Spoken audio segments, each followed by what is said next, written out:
Hello everyone, नमस्ते। चलिए आज हम बात करते हैं वर्टेक के ईज़ीडेंट आई फॉर इंडिया सॉफ्टवेयर के बारे में, जिसमें मैं आपको बताने वाला हूं कि इस सॉफ्टवेयर में आप पेशेंट ऐड कैसे करेंगे, पेशेंट डिलीट कैसे करेंगे या पेशेंट मॉडिफाई कैसे करेंगे।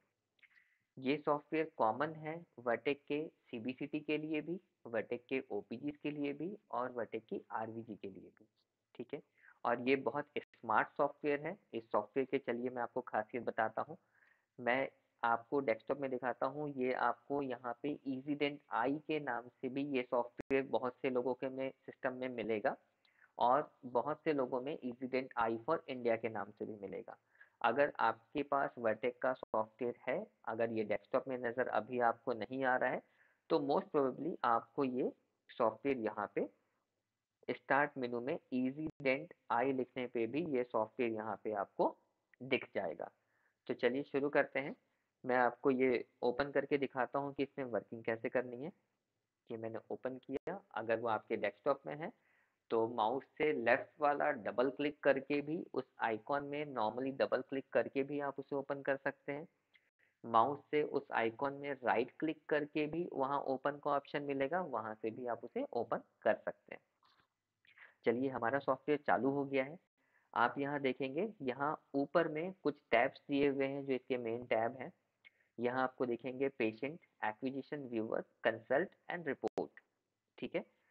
सेम उसी के नीचे आपको कुछ मेनूज नजर आएंगे, जहाँ पे आपको पेशेंट ऐड, मॉडिफाई, डिलीट और बाकी और ऑप्शंस नजर आ रहे हैं।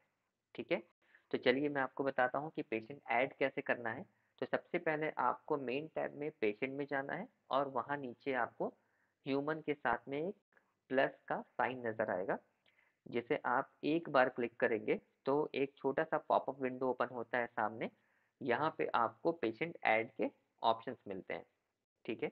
यहाँ पे देखेंगे आप चार्ट नंबर में, यहाँ चार्ट नंबर आप इसको डिलीट करके अपनी ओपीडीज की भी नंबर आप डाल सकते हैं, पर अभी मैंने इसको कोई चेंज नहीं किया है। तो यहाँ पे वो आज का डेट और आज का टाइम, लाइक मैं आज 17 अप्रैल 2024 को इसकी वर्किंग कर रहा हूँ और रात के 12:43 मिनट 56 सेकंड हो रहे हैं जब मैंने इसे ऐड पेशेंट को क्लिक किया। तो यहाँ आप देखेंगे, यहाँ पे ये चार्ट नंबर में उसे उठा लिया।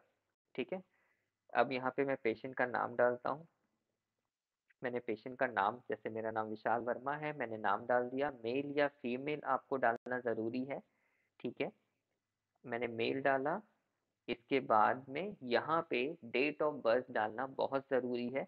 वो इसलिए क्योंकि मैंने अभी आपको बताया कि ये बहुत स्मार्ट सॉफ्टवेयर है। ये हमारे डेट ऑफ बर्थ के ईयर के अकॉर्डिंग ही अपनी वर्किंग करता है। लाइक मैं आरवीजी की बात करूं, तो अगर आपने आरवीजी में किसी पेशेंट को पिडो पेशेंट बना दिया है तो आपको आरवीजी में टू ताज पिडो का आएगा। अगर आपने आरवीजी में पेशेंट को एडल्ट बना दिया है तो आपको टू ताज एडल्ट का आएगा। मुझे कई लोग बोलते हैं कि मेरे सिस्टम में, मेरे सॉफ्टवेयर में हमेशा ही पेशेंट के एक्विजिशन में हम जब भी जाते हैं तो वहाँ हमको पिडो का टू ताज आता है। तो ये एक कॉमन सा वर्किंग है, कॉमन सा एरर जैसा बोला जा सकता है, जो आपसे नहीं बन पाया या कुछ भी चीज़ें, तो आप उसे यहाँ पे आकर के चेंज कर सकते हैं जब भी आप पेशेंट ऐड करते हैं। अगर आपको लगता है कि पेशेंट एडल्ट है तो एक एडल्ट के हिसाब से डेट ऑफ बर्थ सेलेक्ट कर लीजिए, लाइक मैंने अभी 1988 कर दिया। और इसके बाद आप देखेंगे यहाँ पे और भी उनके इंफॉर्मेशन लेने के टैब्स अवेलेबल हैं, लाइक सोशल आईडी हुआ, फ़ोन नंबर हुए, मोबाइल नंबर हुआ, ईमेल आईडी, ज़िप कोड और एड्रेस। तो मैंने यहाँ पे कुछ भी चीज़ नहीं डाला है। आप जो भी और उनका इन्फॉर्मेशन लेना चाहते हैं वो लेते हुए आप यहाँ ऐड बटन क्लिक कर दीजिए।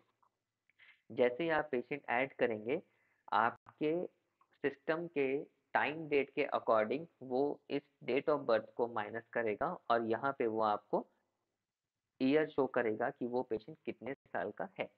ठीक है। अब बात करते हैं, मैंने जो बोला फीमेल मेल, ठीक है, जो मैंने आपको बोला कि फीमेल मेल भी डालना बहुत ज़रूरी है, तो ये मैं बोल सकता हूँ कि आरवीजी में इसका उतना रिक्वायरमेंट नहीं है। लेकिन जो वर्टेक के आरवीजी के अलावा सीबीसीटी और ओपीजी की जो वर्किंग होती है सेम सॉफ्टवेयर में, वो इतनी उसकी ऐसी वर्किंग है कि मैं उसमें अगर किसी पेशेंट को मैंने पिडो बना दिया, तो जब रेडिएशन फ्लो करेगा ओपीजी या सीबीसीटी, तो वो रेडिएशन आपके डेट ऑफ बर्थ के अकॉर्डिंग या मेल फीमेल के अकॉर्डिंग उसको कितना रेडिएशन उस पेशेंट को देना है, वो उसके अकॉर्डिंग ही उसको वो सेलेक्ट कर पाता है, जब आप उसके डेट ऑफ बर्थ या फीमेल मेल डालते हैं तभी।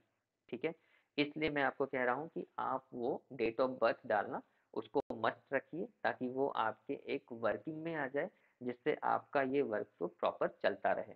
ठीक है, अब चलिए हमने यहाँ पे पेशेंट ऐड कर लिया, सेम इसी पेशेंट को मुझे मॉडिफाई करना है। तो आप यहाँ देखेंगे सेकंड टैब पेशेंट वाले में ही नीचे देखेंगे सेकंड का ऑप्शन है। यहाँ जैसे ही मैं वहाँ माउस क्लिक लेकर के जाता हूँ, वहाँ पे देखिए वहाँ पे लिखा आ रहा है कि मॉडिफाई पेशेंट। मैंने क्लिक किया पेशेंट को सेलेक्ट करते हुए, यहाँ पे किसी में पासवर्ड मांग सकता है, तो अगर पासवर्ड मांगता है तो यहाँ पे पासवर्ड होता है कॉमन 4 टाइम्स 0, 0 0 0 0।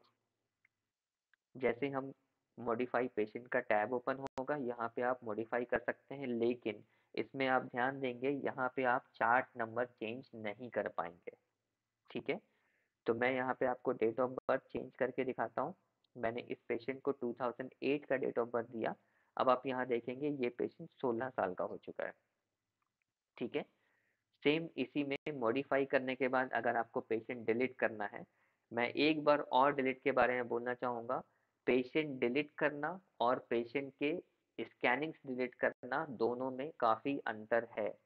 अगर आप पेशेंट डिलीट करते हैं और पेशेंट के लिए हुए काफ़ी स्कैन्स हैं, तो वो सारे स्कैन्स भी डिलीट हो जाएंगे। लेकिन अगर आपको पेशेंट के पर्टिकुलर कोई स्कैन्स डिलीट करने हैं, तो आप स्कैन में राइट क्लिक करके वहाँ एक डिलीट का ऑप्शन आएगा, वहाँ से आप उस स्कैन्स को डिलीट करेंगे। अगर आपने पेशेंट डिलीट किया, तो आपके उस सारे पेशेंट के जितने स्कैन्स हैं वो भी डिलीट हो जाएंगे। तो चलिए मैं आपको पेशेंट डिलीट करके दिखाता हूँ। पेशेंट को सेलेक्ट किया मैंने और ये डिलीट का ऑप्शन, यहाँ पे भी पासवर्ड सेम रहेगा 4 टाइम्स 0 0 0 0 और ये ओके। यहाँ पे आप देखेंगे एक सक्सेसफुल का एक मैसेज का आएगा, अब पेशेंट इज डिलीटेड सक्सेसफुली। ठीक है, चलिए इसके आगे मैं आपको और भी वीडियोस बना करके दूंगा, जिसमें आप आगे और वर्किंग कर पाएंगे कि एक्विजिशन कैसे लेना है, व्यूअर पार्ट में क्या क्या वर्किंग होती है, कंसल्ट क्या है, रिपोर्ट में आप अपनी चीज़ों को और अच्छे से कैसे वर्किंग कर पाएंगे, अपनी क्लिनिक को और अच्छे से अपग्रेड कैसे कर पाएंगे। इस रिपोर्ट सेक्शन में बहुत अच्छी चीज़ें हैं, मैं आपको उसको शेयर करूंगा। तो इस चीज़ों के लिए, इन चीज़ों के लिए मेरे साथ बने रहिए। अभी के लिए बहुत बहुत धन्यवाद। Thank you.